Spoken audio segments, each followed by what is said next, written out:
Halo teman-teman semua, perkenalkan nama saya Puneli Pestanggang. Saya dari kelas B Antropologi 2020. Saya akan menjelaskan topik-topik yang belum dipahami oleh teman-teman saya. Yang pertama adalah cara menulis sebuah pendahuluan yang ditanyakan oleh saudara Siti. Yang kedua adalah cara menulis kajian pustaka ataupun tinjauan pustaka yang ditanyakan oleh saudara Intan dari kelas B. Dan juga cara membuat landasan teoritis dan empiris yang ditanyakan oleh saudara Indah dari kelas B juga. Yang pertama adalah cara menulis sebuah pendahuluan. Dalam menulis sebuah pendahuluan ada 5 tahap yang akan dilalui. Yang pertama adalah tahap asumsi penulis, yaitu di sini penulis akan membuat hal-hal apa saja yang melatar belakangi dia menulis tulisannya tersebut. Yang kedua adalah pendapat para ahli atau definisi dari para ahli yang memuat konsep ataupun tema yang sama dengan tulisannya tersebut. Yang ketiga adalah data hasil observasi ataupun penelitian yang berupa artikel, jurnal, dan lain-lain. Yang keempat adalah hasil temuan ataupun kajian. Kajian ini adalah apa yang akan disajikan oleh si penulis dalam tulisannya.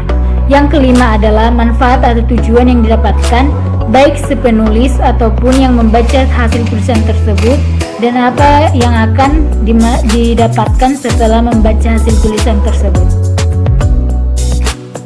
Baik, yang kedua saya akan menjelaskan tentang cara menulis sebuah tinjauan pustaka ataupun kajian pustaka dalam sebuah tulisan. Cara yang pertama adalah kita harus mengumpulkan bahan, yaitu mencari buku-buku, jurnal ataupun artikel yang akan mendukung sebuah kajian ataupun tinjauan pustaka kita. Dan yang kedua adalah kita harus membaca buku-buku, artikel ataupun jurnal yang sudah kita dapatkan. Yang ketiga, kita mengidentifikasi konsep ataupun teori-teori yang terdapat di dalam jurnal, buku ataupun artikel untuk mendukung dan menambahi bahasan ataupun bahan dalam penulisan kita. Yang keempat adalah kita harus mengurutkan ataupun menentukan mana yang akan duluan dituliskan ataupun yang akan pertama dikaji ataupun dikaitkan dalam tulisan kita. Yang kelima adalah kita harus mengaitkannya dengan buku-buku itu, apakah saling bertentangan ataupun saling mendukung untuk penulisan kita. Yang keenam adalah kaitkan dengan tujuan ataupun apa yang akan kita tulis dalam sebuah pembahasan kita nantinya. Jadi di sini kita akan menulisnya, setelah kita kaitkan dengan buku-buku, kita kaitkan juga dengan tujuan apa yang akan kita buat dalam tulisan kita. Baik, yang ketiga saya akan membahas cara menulis sebuah landasan teoritis ataupun alasan teoritis dan alasan empiris dalam sebuah pendahuluan.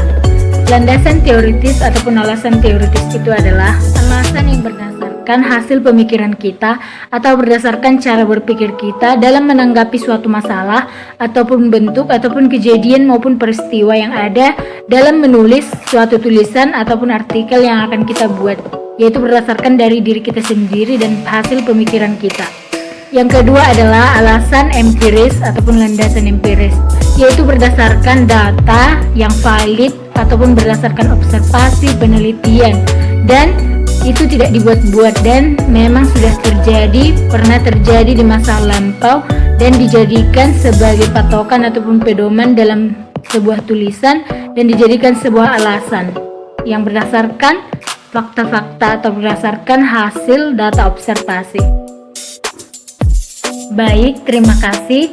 Sekian penjelasan saya tentang pertanyaan-pertanyaan dari teman-teman semua. Saya harap jika ada kekurangan, mohon dimaklumi karena kita masih sama-sama belajar. Sekian dan terima kasih.